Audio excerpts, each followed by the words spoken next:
Geçe saat 14'de Kumtor'dan çıkanбыз.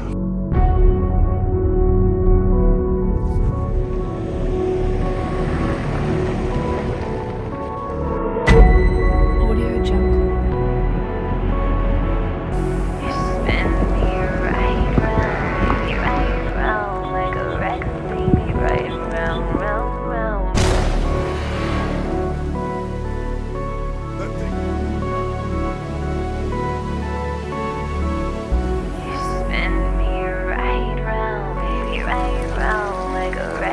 Bizi şu Şarman alıp geliyor işte iş için, şart tüzüş için birinci yoldan başlaşırız gerek.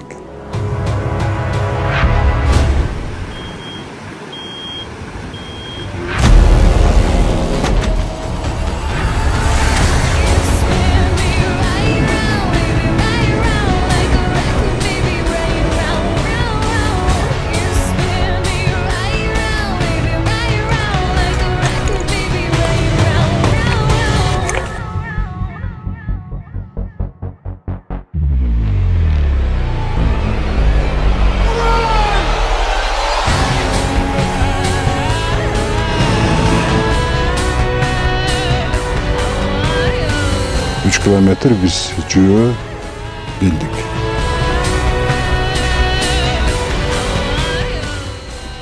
Şu an gittik.